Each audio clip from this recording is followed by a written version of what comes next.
Welcome to Allie's Attic, where you never know what kind of surprise you'll find in my attic. I'm your host, Allie, and today my surprise is a gentleman who's never had an interview before, which is absolutely amazing. Also, it is his birthday. So everybody join me in saying happy birthday to Doug, aka the Honest Man. Hello, Doug. Hey, Alex. How are you? I'm all right. I hope you are. I am doing great. Besides cute computer issues today, but other than that, I'm fine. Okay, so I know of you, obviously.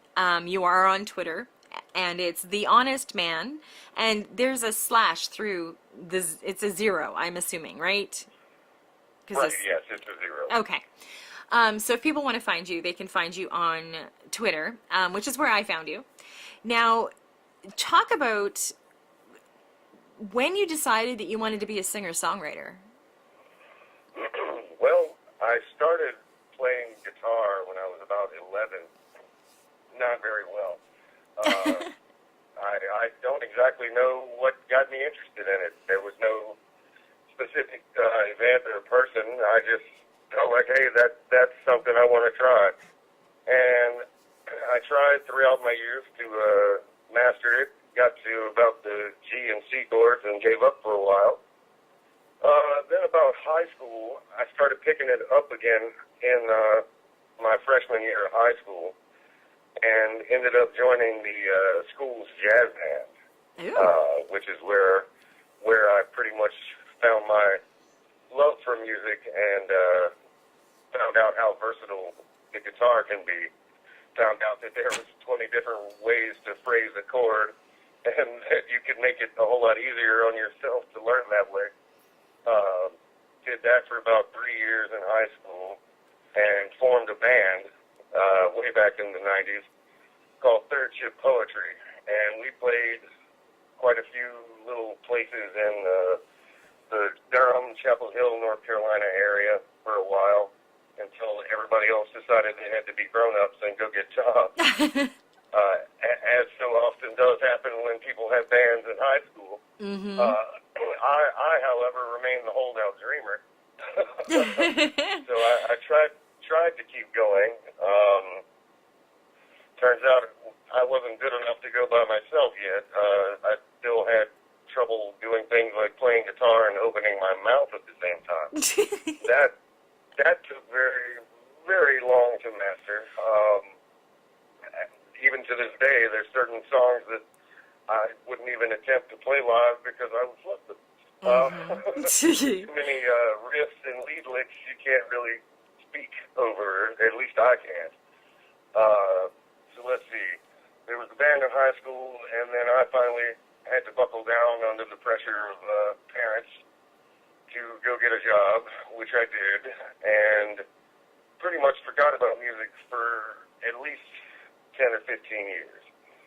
And I finally picked the guitar back up, I'd say about the year 2000, and really started to study it. I can't read music. I have no idea about music theory. I play everything by ear. But I found that I could learn songs just by listening to them, which is a great skill to have, apparently. Everybody tells me I'm blessed for that. I'm like, yeah, well, I appreciate it. It's my trick, I guess. It doesn't pay, but it's a fun skill. But let's see. Left music alone for quite some time and had a wonderful 10 to 12-year adventure working in the state penitentiary system here in North Carolina. Oh. Ooh, yeah, that was fun. That made me see more things in life than I ever wanted to see, and pretty much darkened me for quite some time. I wouldn't recommend it to a friend or anyone. Even if you need a job, don't try that. It's something best left for lockup on TV. Yeah. Jesus. It is definitely not fun. I wouldn't imagine. Yeah. So tried that for a while. Spent, like I said, about 10 or 12 years doing that, and found myself in a position where I could not advance, no matter how hard I tried.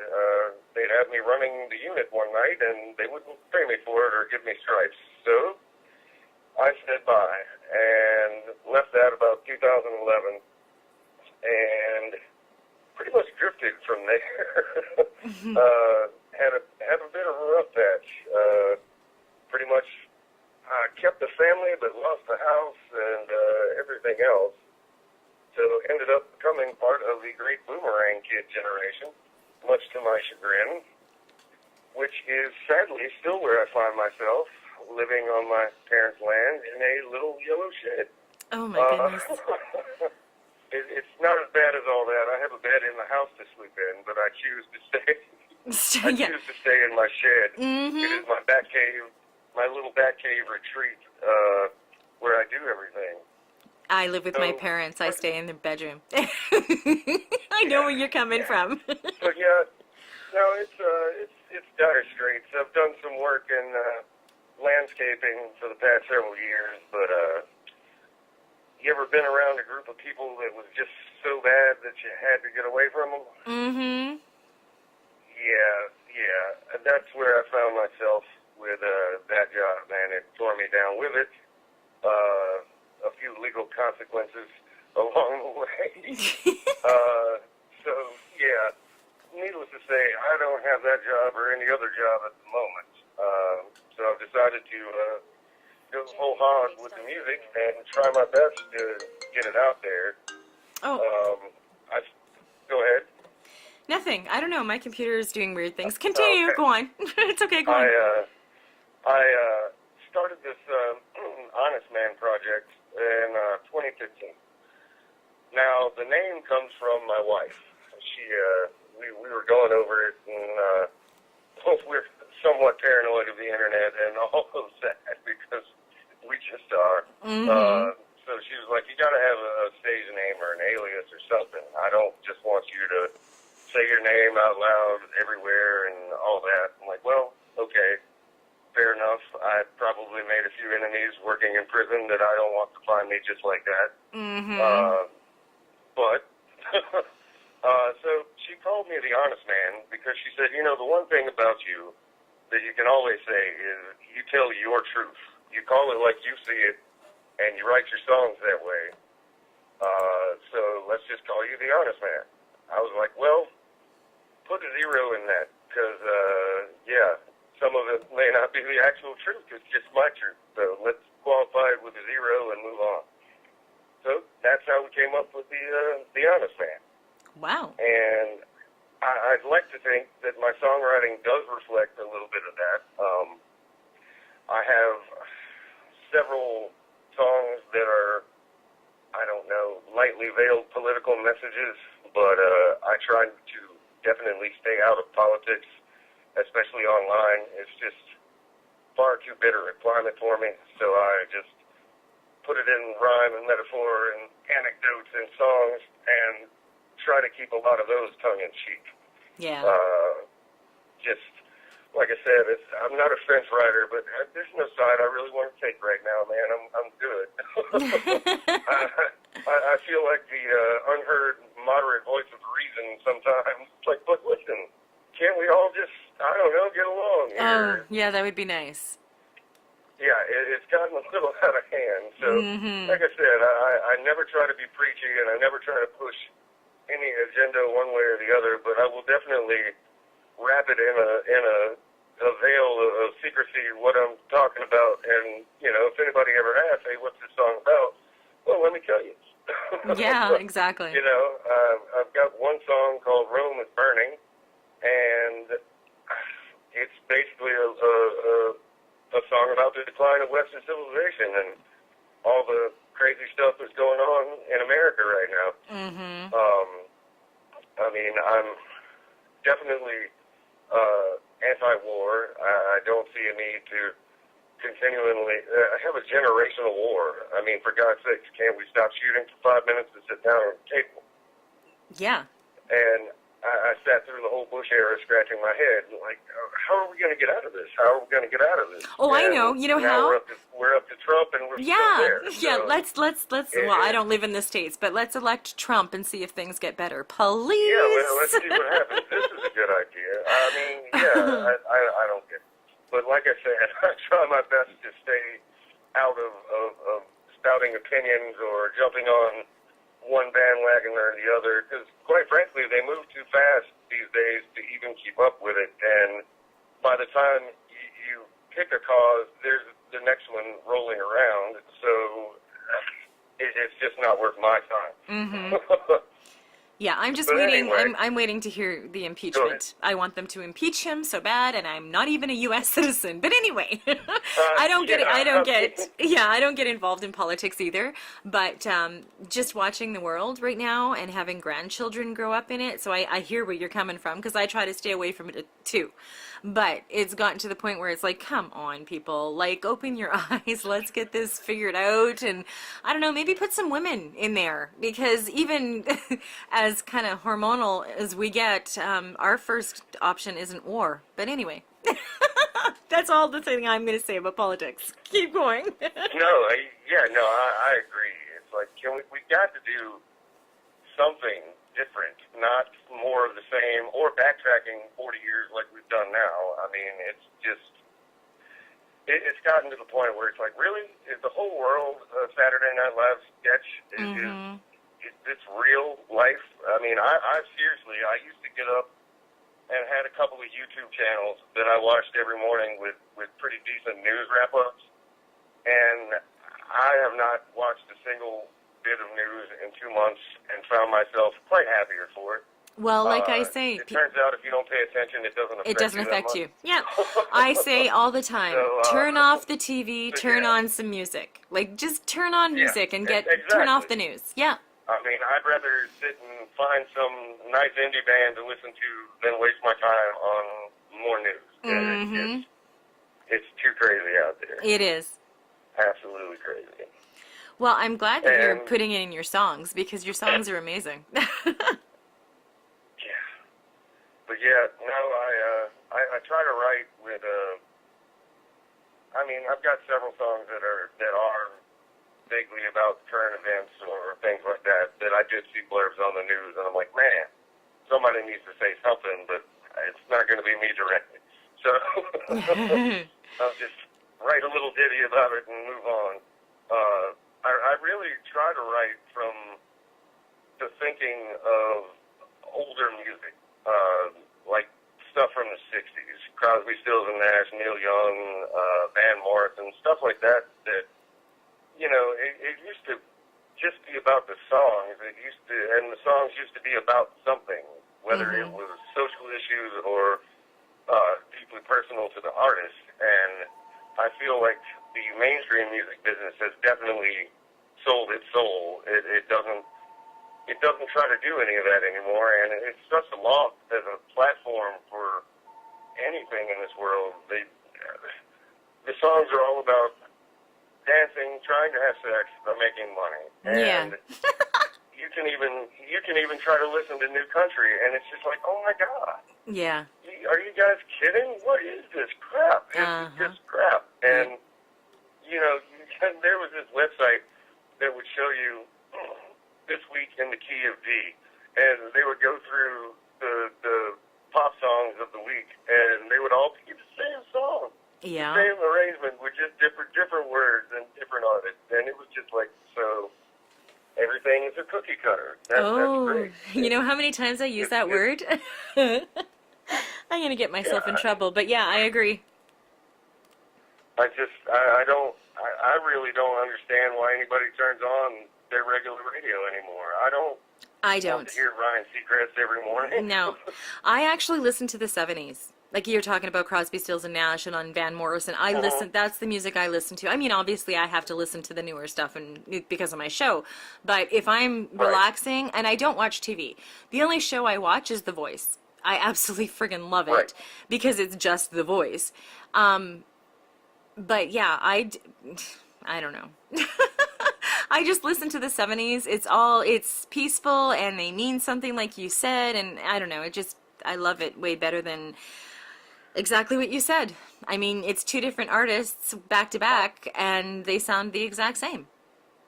Yes, and because they're all produced by a major corporation that doesn't care about the music. They just care about the bottom line and getting their product out there. And people should not be product. No, At least not in my opinion. no, I I mean, an agree. artist is an artist. They should be recognized for that and not as some kind of commodity or flavor of the week, which is what we're left with right now. Yeah, and I'm hoping the industry's starting to change slowly. I mean, we're getting a lot more indie radio stations. We're getting a lot more indie platforms like mine and Woozle, and like, there's a whole bunch of them out there, like Chasing Your Dream Radio. So I'm really glad, and like Dr. Jimmy Starr, I mean, he's amazing and he so supports indie music. So I think it's starting to slowly change, and I really hope it continues changing because you're right. If I turn on the radio, I want to hear good music and I want to hear different music, not all the same, regardless of whether it's country, whether it's jazz, whether it's pop, anything, rap, it's all the same. And it's just enough. Which is why I love doing this. When I was in radio for 18 years, Doug, I wasn't allowed to play indie music. Like I couldn't because they weren't signed. So Yeah. now I get to live my dream and discover all this fascinating, wonderful music and artists that nobody would have heard of. Yeah, and I mean, like I said, that's just a shame. There's so much good stuff out there. I mean, I could cite 10 bands and artists right now that nobody's ever heard of that they should definitely be listening to, you know? Mm-hmm. Yeah. And it's sad. I mean, and as an artist, I mean, one of the biggest problems I found for things like Twitter, it's like, great, I've got 2,500 followers, and I look at my Bandcamp page, and 3 people have listened in 7 days, and they skipped the songs. Yeah, I know. It's like, Yeah. really? Nobody has a 3-minute attention span? Yeah, it's frustrating. I mean, I'm not an indie artist by any means, but I could just imagine how frustrating. One of the things I taught myself when I first started this, I don't go and look how many people listen to my interviews on YouTube. I refuse to because I don't want to get discouraged. I want to keep doing what I'm doing. And I figure it's their loss. As stupid as that, and I don't know, I'm not conceited by any means at all. Like, I still can't believe that people actually want to come on my show. But I know in order for me to keep going forward, I can't look at anything negative. Otherwise, I'll stop. So, Yeah, and that's pretty much the point I was at. I was like, man, I'm finding myself being a complainer here on Twitter, but I just want to be heard, people. And Dirk from Rubber Clown Car gave me that same advice. Like, look, you just got to get out there, keep finding people to listen. It'll start spreading. Don't worry about it. Just keep your head up. And I'm like, yes, I will do this. And it's like you said, I have since stopped checking my Bandcamp stats. yeah, it's a good idea because you need to keep going. It's not supposed to break your heart every time you Exactly. Now, I want to talk about your voice. Just listening to you talk is mesmerizing. You have a wonderful tone to your voice. Like, Doug, it's beautiful. Your songs, you know who you remind me of? You ready? Yes. You remind me of Uncle Cracker. Huh. Your tone... Well, I'll take that as a compliment. Yeah, well, yeah, definitely. Your tone, the way you deliver your songs, the songs themselves, they just... When I first heard you, that's the first person that popped into my head was Uncle Cracker. And I'm like, wow. And then there's a tiny little bit of Chris Cornell in you from Audio Slave, just because of the way, the timbre of your voice. I mean, you don't ever do what Chris Cornell did to get, I mean, God bless him, and it's very, very sad that we lost him. But in order for him to get that crazy, crazy sound in his voice, he would hold hot peppers in his throat to make it as raw as possible in order to sing those songs. So don't ever do that. No, I don't think I'll try that one. Yeah, I know. But those are the two artists that that popped into my mind when I listened to you. And that's when I was like, yeah, I need him on my show. I don't care how big you are, how many people listen to you. If I like you, I'm having you on. And I like you. I love your songs. Awesome. Well, I appreciate that. Yeah, definitely. I mean, I wouldn't have you on if I didn't think you're any good. Now let's talk about your songs. What 2 songs are we going to hear? Let's see. I believe we've got SOS and Shine Down. That is correct. And I'll go ahead and apologize for the low vocals on Shine Down. I record out of a garden shed with Cakewalk. That's all I have. Yeah. It sounds okay through the headphones. I assume it's okay, and then I hear it on one of the radio stations, and I'm like, oh, man, I got to go back in. Redo that. Redo the song. You know what? No, I mean, one thing people don't realize is I'm not an indie artist. You are. But it's kind of in the same. I have such basic equipment to do what I do, it's not even funny. And it's not because I choose that. I want my show to be successful, and I want the sound to be great, and I want everything to be great. I don't have the friggin' money. And what people don't realize is neither do indie artists. And I just had an interview where the best advice I've ever heard was, you know what, even if you can't get it mastered, even if you can't get it, to sound 100%, just get it out there. And keep and that's doing pretty that. much the school of thought that I go from. I'm like, well, it's out there. If anybody ever wants to pick me up, I can do it again, and I can do it in a studio properly. So. Exactly. And you'll get there. I mean, that's another thing. They said, don't ever stop. Don't stop. Don't stop because of how many people listen to your songs on Bandcamp. Don't stop because you don't have, top of the line recording equipment or a studio to go in and record. Just keep doing what you're doing and get them out there, because people will start recognizing you, will start listening to your songs, will fall in love with your voice like I have, and it'll slowly start taking off for you. And the unfortunate part is sometimes it takes way too goddamn long for it to actually take off. And you start getting beat down and, kind of bitter and upset and thinking, oh my God, maybe I shouldn't be doing this. But just hold on to your dream and keep throwing those songs out there. That's the only advice I've ever heard that makes so much sense and made me feel better about what I do. Never mind what about you do and indie artists do. Right. So that's my big advice for the day. It wasn't even my advice. It's actually an interview that will be up on my website soon. Still very sound advice. It is. I mean, she blew me away. And I'll say her name. Her name is K-Soul. She's very, very talented. And she stepped away from music because she thought that she wasn't getting anywhere. And she finally came back to it and decided, you know what, this is my dream. I'm not going to stop. Now, in saying that, she works a full-time job. And a lot of indie artists work a full-time job, or, they hardly have any income. That's just unfortunately the way it is. But like I said, there's starting to be kind of a little bit of a shift in the industry, so I'm hoping that it'll start where indie artists are on the radio instead of these cookie cutters that are on the radio. Right. Now, SOS is just a great song. Your vocals are strong, and I love your voice. I could listen to it 24 hours a day. It's just got a beautiful, beautiful tone. So please keep doing what you're doing. Now, you can find The Honest Man, like I said, on Twitter. You can also find him at Bandcamp. It's thehonestman at bandcamp.com. And it's H0nest if you're looking for him. It'll be up on my website, so you'll be able to just type it in and find it.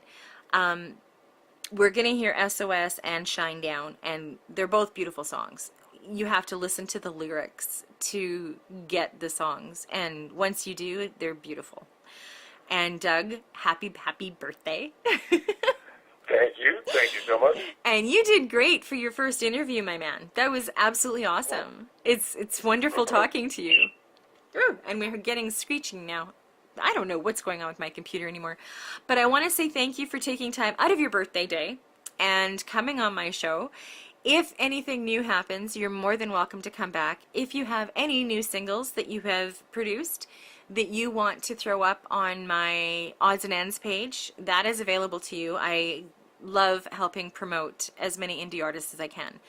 So that's available too. So keep in touch. And just keep doing what you're doing, because I think you are amazing. So don't stop.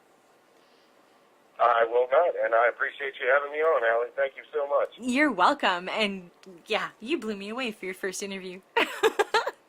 It was very, very good. And thank you for joining me on Allie's Attic. Keep checking my website, because you never know what kind of surprises you'll find in my attic. Cheers.